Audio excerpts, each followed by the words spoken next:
right, we're going to get started with the afternoon session. Our next speaker is Culver. He's the Executive Director and Chief Executive Officer of HealthInfoNet, which is a 501c3 not-for-profit organization tasked with building and operating Maine's statewide health information exchange and delivering the Regional Extension Center grant for the state of Maine. Prior to HealthInfoNet, Mr. Culver was CIO for Eastern Maine Healthcare Systems, which is where I work, which is a 7-hospital integrated delivery network located throughout Maine. During his 16-year tenure, he implemented new technologies to enhance access to clinical data, medical records, and clinical decision support across the region. So please welcome Culver. You know, it only seems like yesterday. It's really great to be back. I enjoy coming back to Bangor and Brewer, and thanks to the Beacon grant, which wasn't mentioned in that. We've had a great deal of opportunity to spend time up here over the last 3 years, and I'd like to formally recognize Kathy and her team for a terrific experience, which many of you around the room who are connected to us will benefit from greatly as a result of some of the experience we've had working with care managers and trying to get data delivered the way care managers need to see them. If you sat through the presentation by Sue Gorin a little earlier today, I really didn't pay her to say what she said at the end. I asked her a question out of interest on my part of what she thought EICU would look like, what would be different 5 years from now. And she raised, obviously, portability and mobility as one thing. And then she said interoperable data. I couldn't have paid her more. It was great. I said, oh, this is great. So what I want to do today is spend my time both updating you on where we are, but also, I think, highlighting where we're going. Because, quite frankly, we are at a very interesting tipping point. And Maine, in many ways, and many of you in this room, really need to take the compliment for this, is in truly a unique place. I just got back from 2 days in DC, which feels like a century, quite frankly.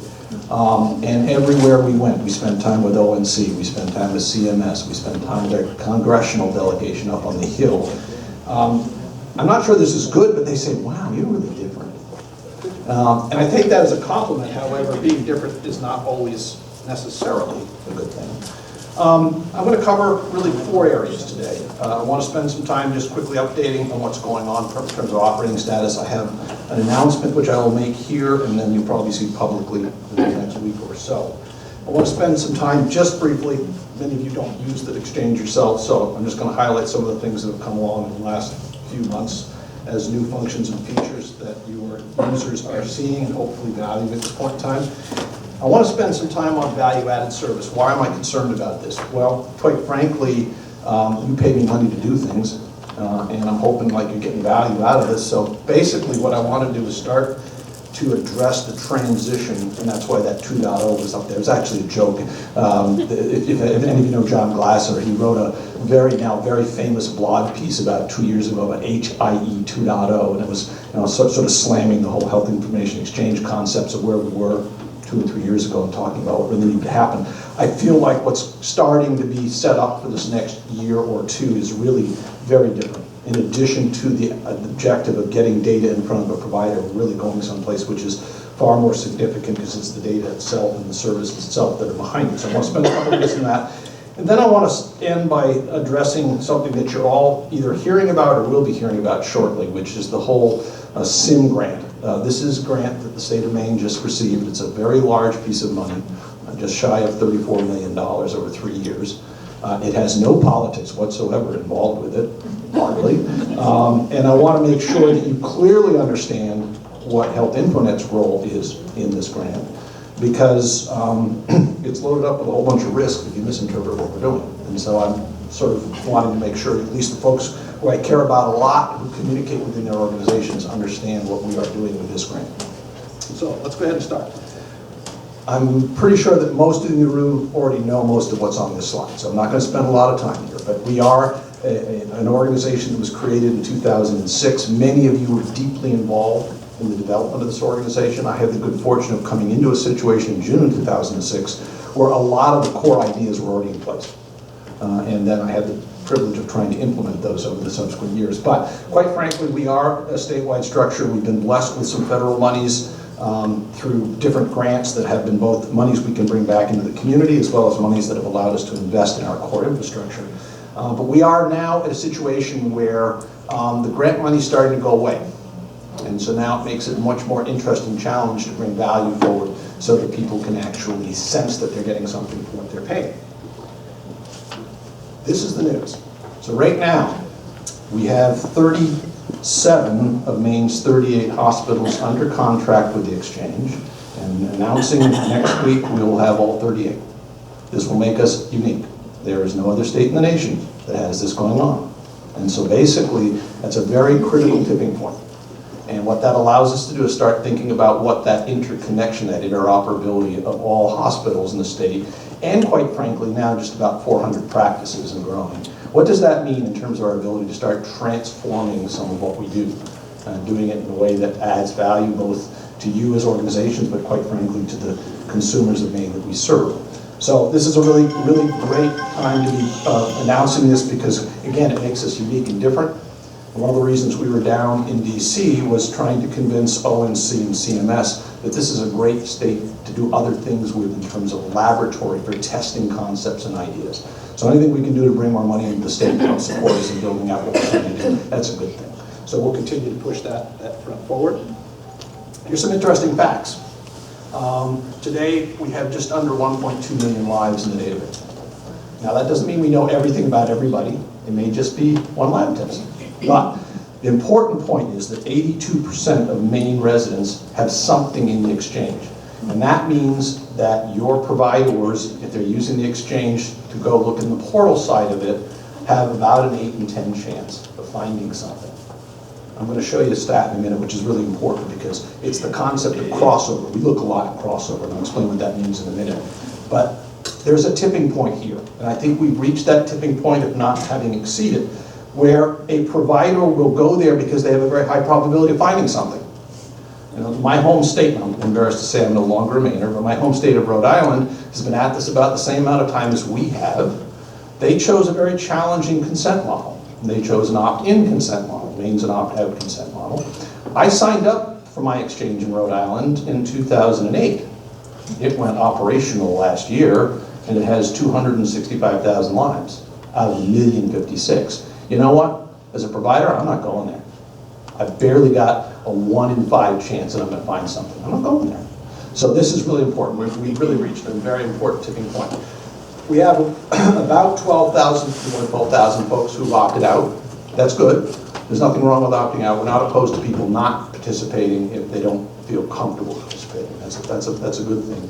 That 1% has stayed pretty constant. We haven't really seen that go up or down or sideways in particular over the last couple of years. I think probably if everybody really understood what this was about in a way that was really understandable, that number might be a little higher. But that has not varied significantly. Right now we have just shy of 7,500 individuals who have authorization to use the system. I would be less than truthful if I told you that everybody was using the system. That's one of our continued challenges, is to get the value proposition defined to a local level of an individual and their job role. We seem to have really interesting disparity. So in one organization that maybe has 35 or 40 MAs serving in the ambulatory space, we'll have 10 or 12 MAs that are hammering the system, just using it constantly in large numbers, and all the rest are not using it at all. And you ask yourself, why? You know, what's going on here? Why hasn't that sense of value been carried forward? So we'll continue to work on that, and quite frankly, we're actually starting to morph the exchange, which I'll talk about in a minute. Where's this going to go? 2 to 5 years, this exchange will probably be middleware, meaning that your providers probably won't be coming to the exchange, will be coming to you, and you'll be ingesting the data and working with it locally. That's really a logical place to go. We did a little experimenting up here in the Bangor Beacon with just that. A patient arriving in the office causes a call to the exchange, which sends a set of data that gets ingested locally and that gets reconciled locally. That's probably the better model going forward. So, those of you who love to know how machines work hard, we're over 3 million messages a week right now. That's a lot of stuff coming through. And quite frankly, it's been really fun to see that grow and to come up and deal with the challenges that presents. And just so you get a sense of growth, we are growing very rapidly. 3 gigabytes a week's a fair bit of growth. And this is without images. This is just data. We'll talk about the images a little bit more going forward. So here are these crossover statistics. What does this mean? It means that I walk into St. Joseph's Hospital. What's the probability that there's going to be data in the exchange From at least one other corporately unaligned organization. Right now in the state of Maine, we are at an average of 65% probability. That's pretty high. When you get into specific communities, and again, Bangor is a terrific example because of the Bangor Beacon, we have the opportunity to bring a lot of organizations together, and the net result is really quite obvious. If you look at, say, St. Joe's, 90% crossover. That means that every patient walking in the door, 9 out of 10 of them have information from somewhere else available. The same thing if you look at PCHC, wherever they're at there, two-thirds of the way down, 84%. That's a large crossover. The only reason that Eastern Maine looks a little funky is because we're having some issues breaking out Eastern Maine Medical Center from all the rest of Eastern Maine. So it looks a little low. I will tell you that Eastern Maine Medical Center, when that gets done, is probably in the mid 50s to up, low 60s. So that number's not that crazy. But if you look at some of their other institutions like Inland Hospital, because it lives right next door to Maine General and shares medicine patients, it will be much higher. So again, if you look at the relationship in Lewiston, look at the relationship in Portland, when the second facility comes on, generally, there's an immediate advantage of somewhere in the neighborhood of 70% crossover. That has ramifications. That has implications for a lot of things, including operations. Increasingly, we are seeing organizations say, oh, well, you're connected to the exchange, don't bother calling our medical record department if you want to go get it. Is that good or bad? I don't know. But the fact of the matter is, people are starting to ask questions about how do I leverage this for cost and cost management. And these types of statistics are important because they tell you there's an opportunity there. The category of data continues to expand, again, thanks to different types of initiatives. Bangor Beacon was very influential in driving key things like immunization, secondary diagnosis, insurance. When the exchange was originally defined back in 2005, it was going to be a clinical exchange. Nobody cared about insurance. We weren't going to do insurance. Guess who cares about insurance? Care managers.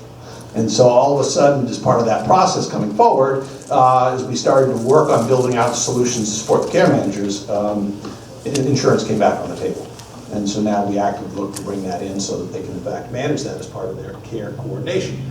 This will continue to grow as a data set, both in terms of the width of the data, how many different categories, and quite frankly, the depth. Not everybody and every organization is supplying every piece of this information. And so for us, the challenge is to go back and begin to pick up pieces that have gotten lost along the way because when we met you, you weren't being asked to deliver that data. I will also tell you that some of this data is very hard to get. Each EMR presents a different challenge. Each category of data is not necessarily consistent coming out of an EMR. That word interoperability is as much a challenge as an opportunity, and frankly, hopefully we can drive a lot of the friction out of it that's currently very much a factor. But the EMRs themselves are proving to be a challenge for us. So we have some goals for 2013, and I think that some of them are obvious, some of them may not be so obvious, and I can't see my own slides, so I'm going to turn this a little bit. Clearly, by the end of the year, one of the goals is to have every hospital bidirectional. That's a very realistic goal, by the way. And that will mean that we will now have the opportunity to start to share information across institutions. And because Maine's a little different, by the way, Maine is right now about 80% of all physicians actually work for a hospital or large group practice. So if you get the hospitals connected, you generally start to pick up the physicians too. And that means we have a very high probability of reaching another goal that was set a couple of years back, having every practice connected, or excuse me, 80% connected by the end of 2015. That's a very ambitious goal. If you figure that 20% of the docs now are truly independent, that's the hardest physician practice to connect. It generally tends to be rural, small, and doesn't have any money. Those three are significant barriers to success in getting it done. But 80% is going to be a significant number. So right now our target for this year is 60. And I think we will get there, and that will begin to improve, again, the value of the exchange to both the hospital environment and the physician environment. We're looking really to double usage. Right now, about 2,000 patients a week are accessed. We think that's not good enough. We think that's not bringing enough value to the various organizations that are connected. We'd like to see that to 4,000 next year. So we're actively pursuing some engagement with individual organizations to focus on points of value that have been recognized and figure out how to extend those out so that others begin to understand what they've got and what they can do with it. We are also significantly engaged in integrating communities that have not traditionally been well integrated. Your next speaker after I'm done is Jim Harner, and Jim's going to talk a little bit about the work that we did this last year on the behavioral health side. That work will continue, and that is something I'll talk about in a minute relative to the SIM grant. But the behavioral health community represents a significant challenge, both because our own state's made it hard. You know, our privacy laws in the state of Maine make it extremely difficult to move mental health and HIV information around. And secondly, it's a community that has always been different than the medical health community. They even talk differently. You know, we talk about patients, they talk about clients. And therefore, their approach to information, their approach to information sharing is different. The one thing I will tell you we've learned in the last 2 years of working with the behavioral health community is they're starved for data. They don't see the patient from the perspective of the general medical community because they never see data about that patient. And increasingly, as we go toward these risk-based models for care, knowing a lot about that patient becomes really important. We had a wonderful story a couple days ago. One of the behavioral health organizations that is connected to us today called us up very excited because they had one of their patients who was has some serious mental problems, becoming extremely combative, and they couldn't figure out what was going on with her. And one of the nurses said, "Let me go check something." She went on to HealthInfoNet, and she was seeing lab results from the general medical side, which indicated incredibly high blood sugar. And yet nobody knew that in the behavioral health structure. And she wasn't having a mental problem, she was having a reaction to high blood sugar. And it was one of those lovely little wins you get that are fine stories to get. So basically expanding into these communities is incredibly important to us. I would also roll up there that it's important to get into long-term care communities too. One of the things we learned from the Bangor experience is care managers are challenged by particularly SNF units. You know, the patient who goes to SNF disappears and then a month or 2 months later gets discharged back into the community. That's the same patient that ends up back in the hospital in about 2 weeks.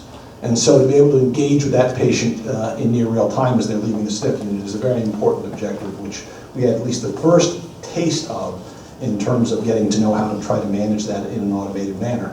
We also, obviously, I mentioned depth and breadth. One of the things I'm going to talk about in a minute is terrific because it has exposed us to where the holes in our data are. That's good news. I'm not worried about that. That's really good news. And it's done that on the basis of individual sources of data. So I can look now at the issues I'm having with data coming from an organization and be able to bring back to that organization a way to see what we're missing and figure out why it's not there. And that's really incredibly important in terms of where we're going. I'll talk more about that in a minute. And that's the last bullet point on here. So let me talk about new functions and features. I will not take you through a demonstration. You can read these as a result. But I think there are a couple of key things that have happened here. Some of them are nice to have. One of them I think is going to be vitally important for everybody in this room who's trying to manage patients under a risk model. So the first thing is the ability to report problems to us and to do it in the context of an individual patient. See if I can do this in a way you can see it. Over here. I don't think the icon's quite right. That little question mark really isn't intended to answer a question. It's intended to allow you to communicate with me. When you click on that, this little dialog box comes up. It provides you with some options on what the nature of the issue is and then provides you the opportunity to put in a comment to us. What's wonderful is when it comes to us in our help desk structure, it's tied to this patient. So I know exactly who you were looking at when you were having the issue. And I can tell you, we've had a couple of opportunities to demonstrate how challenging it is to figure out why we have the wrong patient associated with the right result. Take your pick, you can turn it around the other way if you want, but the fact is it's hard to get back to those and diagnose those issues if you don't have it tied directly to the patient. And quite frankly, for a lot of providers, it's hard to pick the phone up. And we're hoping that this will, in fact, make it a little easier to communicate with us. And we've started to see some indication of this. Clinical summary. This is the opportunity for and we're seeing it primarily in the ambulatory space, for a practice to take down everything that the exchange knows about a patient. We do it in a CCD format, so it's broken into those wonderful 17 segments. That also means you don't get to see the reports, by the way. That's just not something that's carried forward in CCD. You can do it either as a beautifully printed PDF. If you look at these little buttons up here again, You can either create a PDF and print it, or you can download it as a XML and do it as you wish, locally, electronically. Again, I think this is a value proposition for some workflows. Where we've seen it used most is in the intake process. When you're seeing a patient for the first time in a practice and you want to get as much exposure to their data as you can, they generally grab this and print it, and then the intake people start going through it and highlighting stuff, getting their heads around what the patient's about. This is probably the one that is going to have the most value and impact across your organizations. Again, keep remembering, 6 months from now, 7 months from now, every hospital is connected, right? This notification function is basically a very simple concept, but very powerful if leveraged correctly. It says, when something happens, tell me about it, okay? So what we've done basically is create a methodology where a care manager, a physician, or whatever, whoever wants to be close into a patient can associate themselves with that patient and then select. Today it's 6 different things you can do. So today you can do notification on admission to hospital, notification on discharge, notification on admission to emergency room, discharge from emergency room, and when lab results come in, or I guess it's radiology results. So basically I can pick all, I can pick one, doesn't really matter, whichever things are important to my job and job control. And by doing that now, I've associated myself with those particular events, and my email becomes critical because when one of those events triggers, I'm going to get a notice. It's going to tell me this just happened. And remember, we are a near real-time exchange, meaning that nothing coming to the exchange generally is older than 1.5 minutes from when it was generated. And so that means that as a care manager, you're hearing about someone walking into an emergency room literally 1.5 minutes to 2 minutes after it actually happened. Now, you're probably not going to go inject yourself into their lives then, but you are going to get to them very, very soon afterwards, because that's the whole concept of being able to engage your client early and help guide them in terms of their utilization of particular services. The other thing that we allow and enable you to do is keep a single list of all the people you've associated yourself with. Isn't that a dramatic thought? When our vendor, Orion, delivered this to us initially, you could only go in at a patient at a time to figure out what you were associated with, how you were associated with them. And we kept saying, that's crazy. And no one's going to remember who they're associated with. And after fighting with our vendor for about 6 months, we built it ourselves, because we knew that that was that important, that the care manager would not use it if they had to do that much work to figure out who they were related with. So we built it ourselves. So basically you can add patients here, you can delete patients here, basically have one place to go. We also now have a bulk load tool. So if you're just starting today, we're doing this with Maine General right now. Their CCT team has about 300 lives that they want to track. And so they use a single tool, looks an awful lot like an Excel spreadsheet to me. And in 2 columns, they'll populate the patient, and we've got the locations, we know who they are. And basically, once they've done that once, we upload it, and it starts to look like this in the system. This is really key to starting to get some of the coordination in place for any of you who are venturing down the ACO road, because your patients are going to go lots of different places, and your ability to understand where they've gone is going to become quite critical. So those are really the key additional services that we've added this year inside the portal. Again, I'd like to stress that we are trying other things out that I think actually in the long term will be more meaningful than just the portal itself. Case in point, one of the adventures I want to go on this year, and we'll see how successfully I can put this into our workflow. Todd, have you left? Oh, good. Okay, he's not here. Todd's my chief technical officer, so I'm going to say something he hasn't heard yet.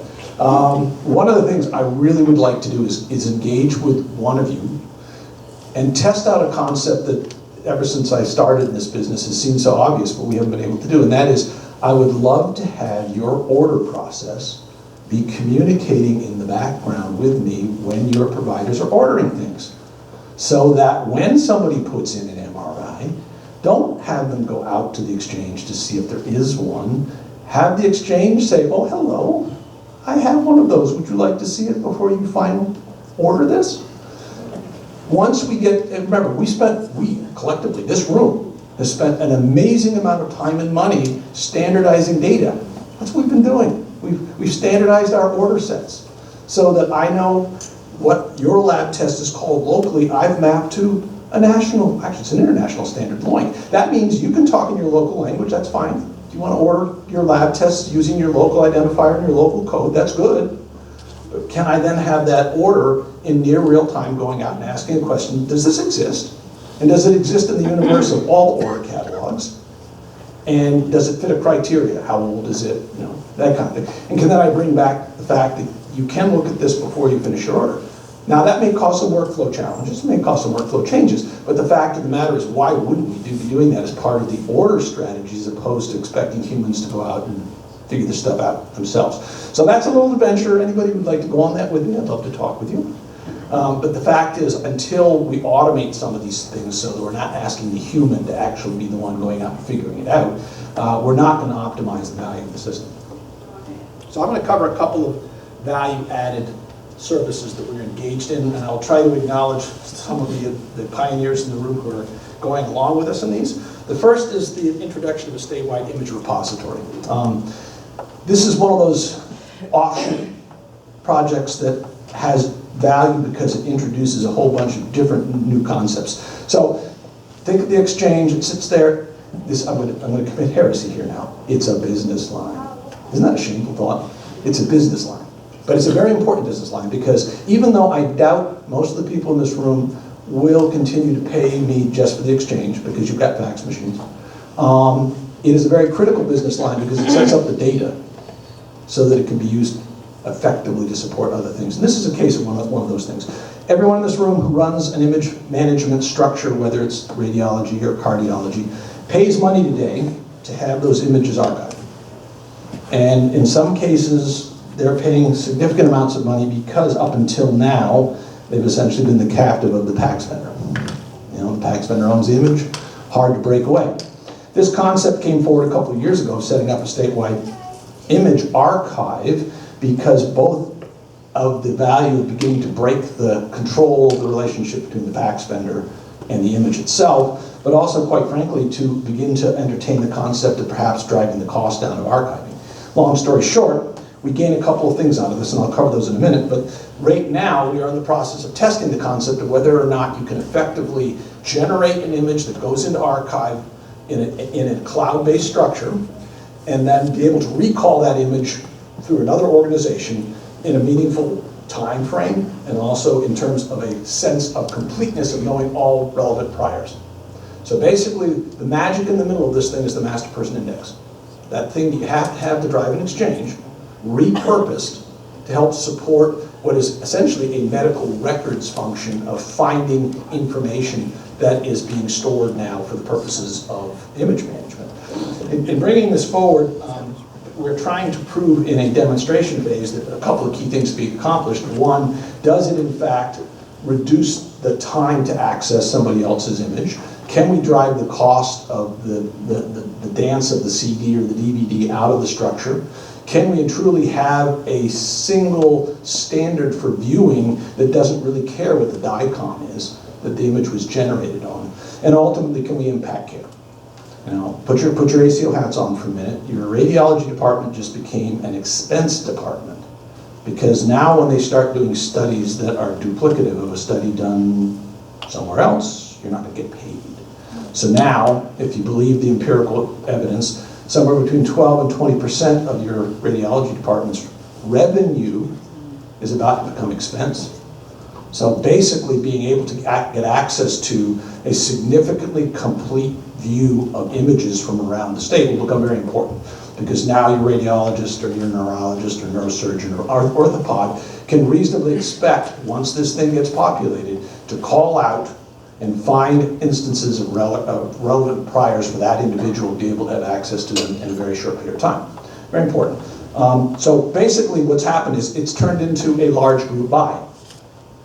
By being able to take essentially 1.8 million images, and that's what the state produces a year, and put that into a proposal for business relationship, in this case the relationship is with Dell, we can drive down the cost per image significantly of archiving those individual studies in a way that begins to benefit everybody in the room.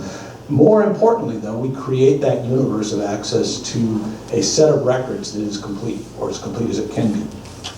Institutions that are currently working with us on it right now are, Dennis is sitting here so I can nod to him, Central Maine, Cary Medical, Eastern Maine, and Mercy Hospital are the first 4 that are in the demonstration effort. Maine Health had to step back because of the work on the EPIC project. They couldn't commit the resources. They are verbally committed to come in. And Maine General, because they're building a hospital, this is in the same boat. They are actually contractually committed to come in now, but are unable to participate because they don't have the resources to apply. But that, even with the 4 that are in play right now, we'll get a good enough reading on how this performs and whether or not it is ultimately meeting the expectations of the providers who will be using it. For HealthInfoNet, it actually introduces a really interesting difference here. So today, think about this. Remember that little exchange is a business line all by itself? I am governed by state statute and rule around that. So for example, because it's an opt-out consent model, if you do opt out, I must remove your data. I must take your clinical data out of the exchange. Now, okay, that can't apply if I'm your legal medical record now. That archived image is part of your legal record. So clearly I'm not going to be opting those images out because it's under a different business criteria. But clearly I also must acknowledge and recognize the patient's right not to have that image exposed through the exchange, if in fact they've opted out. So it's a different dynamic. Suddenly now, in the parlance of the state law that allows me to do this, I am now an agent of. When I'm working on your behalf, storing your images, archiving, I become an agent of, I become an agent of you. And so that allows me to behave differently than when I'm exchanging. Very confusing if you're a consumer, by the way. Very confusing. But you'll see more of this as we go forward with some of the other things. So I put up here a bunch of different things that we have come to identify and believe are in fact benefits. Some of them should be very obvious to you. I've already talked about some of the cost advantages. Meaningful use increasingly become important. Some of them may not be as obvious. Disaster recovery. A lot of the organizations we've worked with have very, very challenged backup structures. Many were still working on tape. Trying to recover an entire radiology history on tape, that's a long walk. And so basically now you end up with duplicate images stored in the cloud, geographically separated, et cetera, et cetera, et cetera. So you've got an actual disaster recovery, business recovery plan in place. And obviously we drive out some of the duplicate costs because what happens is Institution A does the study, hands you a disk, you go to Institution B, they load it up, they look at it, and if they use it, they end up having to store it, right? Because it's now part of their legal medical record. And then that sort of replicates itself over and over and over and over again. Now you can call it, tag it as being used, and not have to replicate the storage of it. So that's just sheer volume advantage, quite frankly. Talked a little bit about the separation of your dependency on PACS vendors. Once you do this painful migration once, you now have a point of leverage with your PACS vendor. So when it comes time to think about a new PACS vendor, you can say, gee, I'm going to go for the lowest bid, best product, and I don't have the whole issue of image. Next time your PACS vendor wants to upgrade their system and say, oh, you've got to migrate all your images, say, no, thank you very much. Upgrade your system, and then we'll run it back against terms of access to the image. So there are a whole bunch of advantages in terms of your management of PACS vendors. I think also what we're starting to see, if you believe the Canadians, is a direct impact on the inclination to transfer patients. So a patient comes in, say a trauma patient comes into one location, the ability to see that image at a potential tertiary structure. Decisions get made in advance of the transfer actually taking place. So the timing of the transfer increases, or the nature of the transfer changes. Looking at the image, they say, gee, you know, you really don't need to put him in the helicopter. Why don't you think about having their family drive them down tomorrow? Because it isn't that critical. Or, guess what? They don't transfer at all. And that's what Canadians are starting to see as an actual impact on that whole experience. Talked about the ACO. I think you'll see increasingly with stage 2 and 3 that this type of expectation of managing these things supposedly interoperably will become increasing. One of the other little gems here, we call this the lazy asset because it is. I've talked about it already, the master person index. Because I've got to manage it and maintain it anyway to run the exchange, it becomes a lazy asset. I can repurpose it over and over and over to fill problem areas. So we've had an institution come to us back a year and a half ago who said, I got a problem, can you solve it? I've got a medical record number on the inpatient side, I've got a medical record number on the outpatient side, and I got a medical record number in my home health agency. If we send all 3 of them to you, would you service back one medical record number? Sure. So basically, this is an issue as ACO again creeps on the table, becomes increasingly important because now you've got to see the patient longitudinally. And it's incredibly hard if they're broken up into different pieces. And so again, we didn't plan this. There's no genius going on here. The fact that somebody had a need and the fact that there was a solution sitting there to help solve it is just a nice thing. But this is what happens increasingly as we figure out how to repurpose the structure. It becomes valuable for other things that we had not perhaps intended going in. This one I'm going to be a little careful on, only because it's very, very nascent. This is a big data set sitting there. I showed you the stats around it. And quite frankly, while there's a great deal of value at the point of service at the time of care, there's also a great deal of value for a lot of other things. And so over the past year, we changed the contract between ourselves and the organizations to begin to entertain concepts of broader use of data. So every organization in here that is now contracted with HealthInfoNet has the rights to do much more with the data than you did a year ago. So it's no longer just treatment. Now it's treatment and operations. Treatment and operations assumes you have a treating relationship with the patient, mind you. And it also is the ability to start looking at aggregate data against your data. And so basically over the last few months, a little longer than that actually, we've been working to get a data warehouse stood up. And in doing that, we've started to engage a couple of organizations to work with us both in looking at the tools themselves to make sure they actually bring some value to the table. But also, quite frankly, what we've discovered, and shouldn't surprise anybody in this room, is guess what? There are holes in the data. You know, when you start looking at the data a different direction, you start to find things that you don't see when you look at it organized around a patient. And so it really is an interesting opportunity for us to go back now and provide a way to start looking at data so that we can clean up some of what's missing in order to further strengthen the ability to do reporting. Here's one of my objectives. Each organization in this room pays an annual fee to the Maine Health Data Organization for the privilege of having your data managed by them. Each organization in this room pays for the privilege of using that data when you want to use it. And oh, by the way, if you're looking at the discharge data set, the most recent data you can get is 2009. That's not good enough. I'm sorry, that's just not good enough. So one of the first objectives will be to provide you back access to your own data compared against the rest of the state for the purpose of the very same things you do today with that discharge data set, but have it available within a couple of days after the actions actually occurred. So we're going to be working on a bunch of different dashboards that will help you start to be able to ask questions about by diagnosis, by geography, whatever, the same things you're now paying MHDO to gain 3-year-old data access. And we think the tools that you will see are far more effective and intuitive and useful than what you're perhaps having to do with that data today. It also begins to introduce some interesting opportunities to play with some modeling tools that are starting to come along. So one of the things we'll be doing with a group of 4 organizations that are engaged with us right now is start to test out some of the believability of where we're going with clinical prediction, using clinical data, not claims data, but clinical data to start seeing if you can actually look at populations and figure out that's something we ought to be looking at.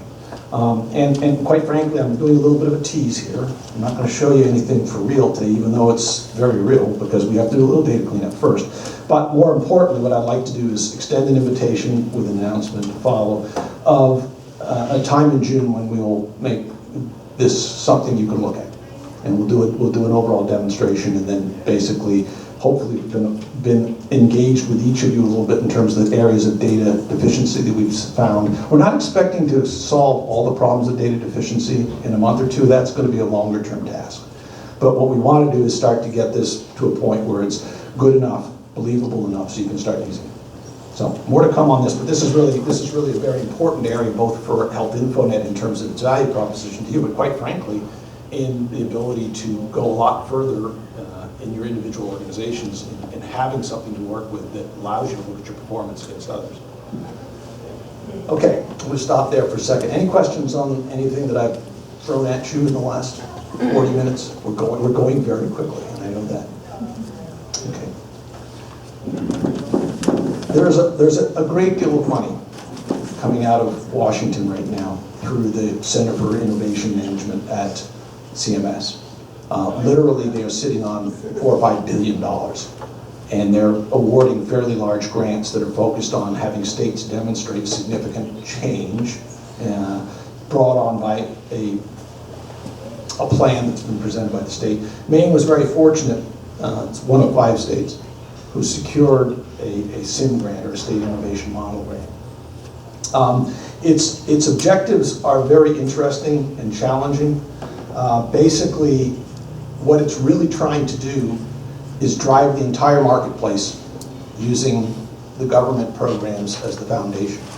So when you look at that third bullet, and you see that the objective is in 5 years, excuse me, the second bullet, yeah. The objective in 5 years is to have 80% of the folks in Maine, not just Medicaid and Medicare, 80% of the population on some kind of risk-based model.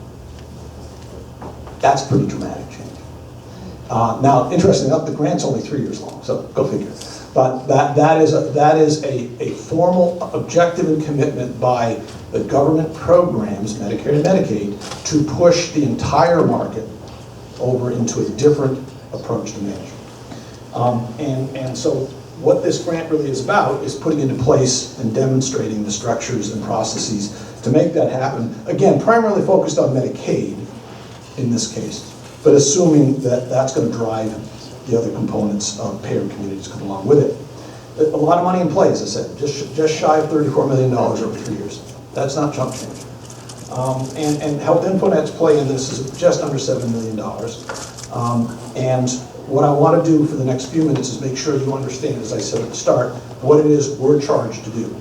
Because, quite frankly, there's going to be a lot of discussion about who's trying to control whom and what this really ends up being. And I'd rather have you be very clear on what my role is, so you don't assume I'm out to do something else that I'm not out to do. So basically, for our purposes, there are really 4 deliverables that HealthInfoNet has. First, we're in the business of automating that notification function for Medicaid members. Most of you from hospitals in the room, at least, are participating in a program today with Maine Care, where somebody, either it's your care manager or it's a Maine Care manager, is actively scanning your ED visit logs each day, trying to figure out whether member X walked through the door. And because that's a manual process, they're focused exclusively on the really high flyers, the guys who are, these are the ones that are sitting, 14, 18 visits a year in the emergency room. And that limits their ability to look across their whole population. So basically what will happen is Medicaid, Maine Care, will provide us monthly with an eligibility list. We will match that eligibility list back against that master person index and flag that person as somebody who needs to be notified. And then we will help Medicaid build and maintain the notification list of who's to be notified when that member appears. It could be, again, could be a hospital care manager who's working on behalf of Medicaid, or it could be a Medicaid manager.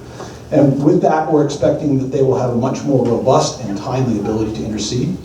And quite frankly, some of the things we're being asked to consider are, can you actually notify us and then 2 days later or 3 days later tell us if it's any one of these 14 diagnoses? Because we don't really want to pay attention to a lot of the other ones. We want to go after the low-hanging fruit of the ones that are truly not intended to be treated in an emergency room.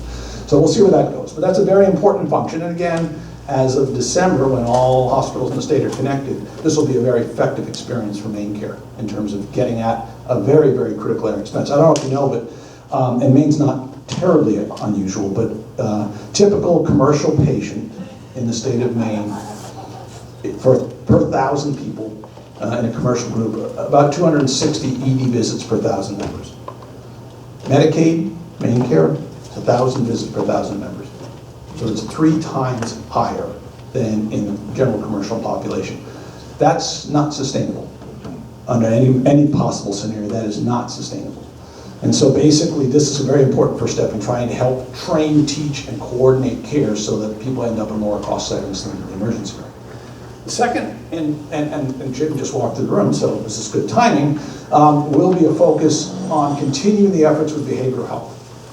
So one of the things that we will do is continue our work that we do as the Regional Extension Center, but thank God outside the rules of the Regional Extension Center contract, which is we have approximately $1.7 million to use for an incentive program for up to 30 behavioral health organizations to help them invest in an electronic medical record, get that record operational, optimized, and connected to the exchange. So that's a really important function. In addition, we will be providing additional services and support. Many of the behavioral health organizations that we work with today do not have the money even to sustain the connection to the exchange. And so for 3 years, we will be funding a large number of those organizations fully in terms of their cost of being connected to the exchange. So that's a very important objective, to get that community connected to us. The third item up there is very important in the sense that one of the things that Meaningful Use has done is actually create the potential for a really bad experience for the consumer. Each of you have been driven to adopting a patient portal, which you will place clinical data in and other data in within a certain period of time so that you can meet Meaningful Use objectives. The problem is that many of your patients will have 4, 5, and 6 providers who are not in the same organization, who are all being asked to do the same thing. So now I get to go to 6 portals as a patient. That's a hell of a deal. And by the way, that was totally unintended and totally unrecognized by ONC. Ralph came to me a number of months back, wanted to explore some options how to get by this. We then got on a call with the ONC leadership, silence on the other end of the phone. They had not recognized what they were doing in terms of the impact of their decision. A little less than what happens at the federal level. Long story short, we will be coming out with an API and working with each of you in terms of making that available somewhere in your portal, so that a patient can click on that and pull down essentially the CCD of themselves out of the statewide exchange. So that will be an interesting experiment, but hopefully we will get to as many of your patient portals as we can so that that access is there. Finally, we are starting to work based on that, what I was just highlighting with the data repository. We will be providing Maine Care with some dashboards of their own to start looking at the clinical quality impacts on your patients. I want to stress something here very importantly. We will not be releasing the data itself to Maine Care. We will be releasing summary reports to Maine Care. This is a very sensitive issue because a number of folks have some concerns and problems with clinical data flowing places outside of the care structures. And I'm very sensitive to that, and I think you need to understand that, quite frankly, right now, my primary mission is in supporting providers. That's what we do, is support providers. So this is not something where we're simply going to turn loose your data and start providing it to every payer in the world. And particularly with Medicaid, turn loose the data so that they can then manipulate it. No, we'll give them the ability to see measures that they decide they want to see as final measures, but not the raw data itself. So that's maybe not so subtle a message coming back from me, but it's an extremely important point. I have a number of executives, many of them from organizations that you are representing, who are very clear with me about their concerns on this front, that they're very uncomfortable with concepts of distributing patient-identified clinical data into arenas that perhaps we're not quite ready yet to have happen. And so we're very respectful of that fact, and we will not violate that confidence.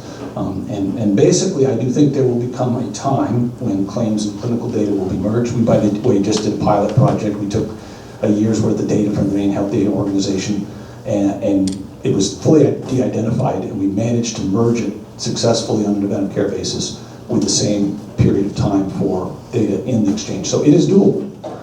Politically, we're not quite there yet. But quite frankly, getting those 2 data sets together, making them available then for tools for you to use, is extremely important over this next year, because you'll need it. You'll need it to be able to manage your risk-based contracts. And so that's something that we're starting to play with in terms of the claims data itself. More to come on that one, but I think it's very important to understand that at the end of the day, we're still trying to focus on what we can do to help support the care process. So I'm going to stop there. Yeah. Any questions? Good. Yes? A couple things back on your HealthInfoNet. You mentioned immunizations and you mentioned encounter history. And if you could flesh those out a little bit more, because we're all dealing with immunization database connection. Are you guys in that or not in that? Or? Yeah, immunization. Challenging to put it mildly. So the state of Maine does have an immunization registry. It's called Impact 2. And unfortunately, the way the state designed that particular registry, they had a concept in mind which doesn't fit where the feds went with meaningful use and with the standards for exchange. They built a portal-based strategy that you would be loading information into, and they might get some information back to you on it. Particularly if you're a pediatrician, you're required to do that today for dose decrementation. So we have been positioned now since October of last year to serve as your agent to present adult immunizations to the state registry. We've actually been ready to do it. And unfortunately, in October, state OIT, which is the Office of Information Technology, decided to reconstruct everybody's connection in state government, and they have not come back since. So as soon as they get that cleaned up, we'll be more than happy to start delivering on behalf of providers to the state registry for adult immunizations. That'll meet your meaningful use requirements, but that's a desire.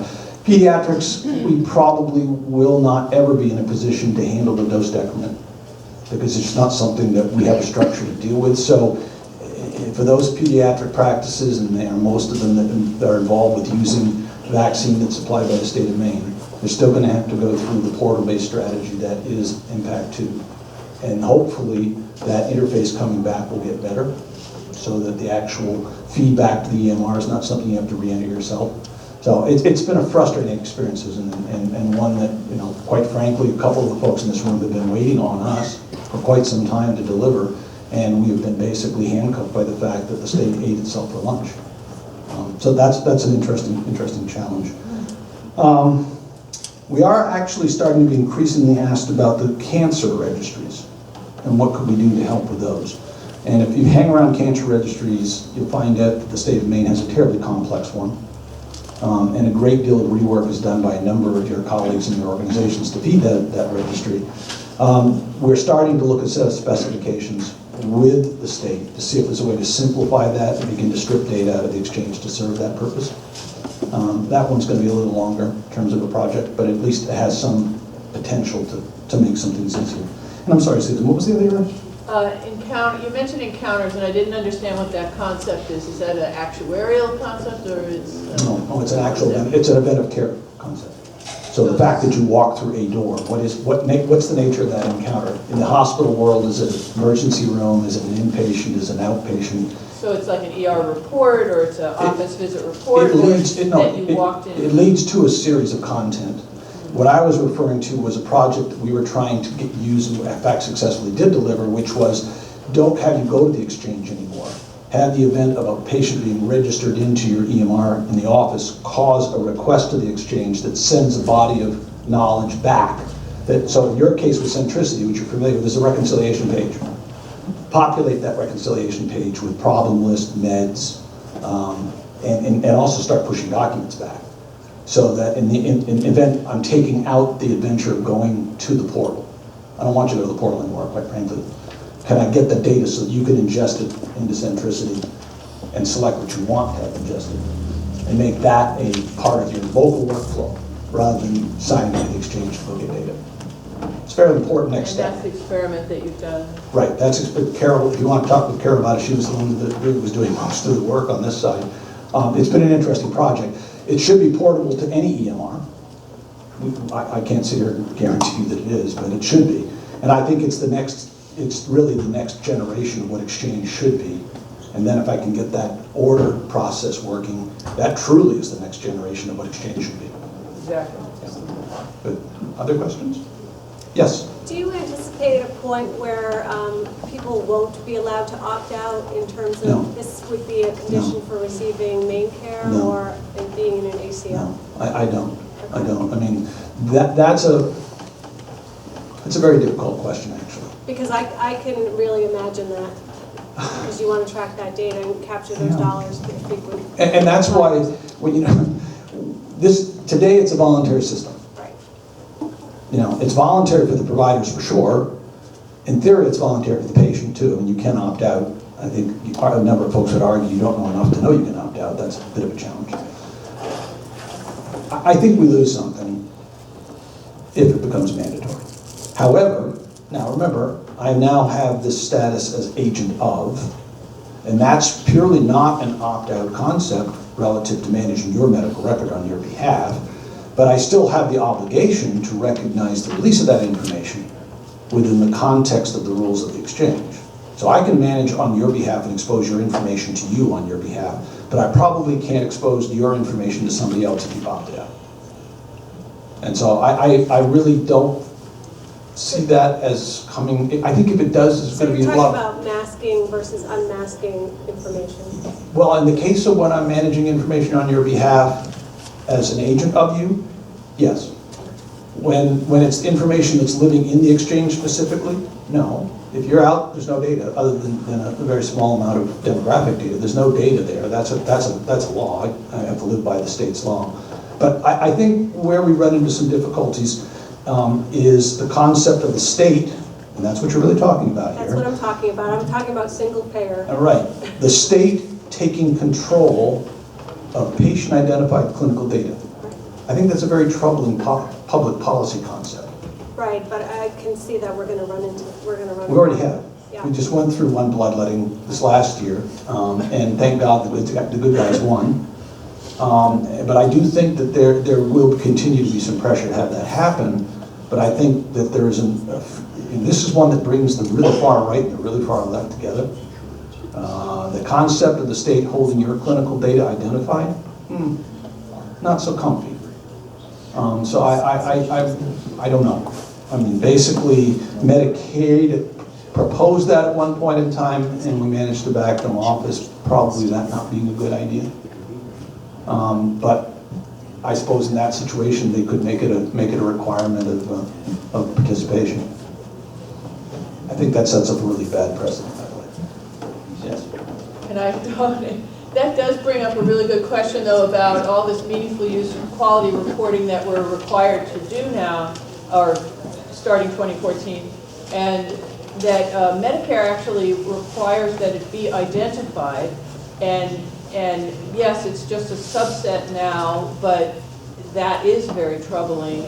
Whereas if the meaningful use is being done through Maine Care for Maine providers, there is slightly different set of rules. Do you know where the line is crossed? No, and I noticed that right now I can't believe we're starting to revisit this again, but I saw a piece of legislation at the federal level which is going back to the original HIPAA legislation and restating the desire that there will never be a single identifier.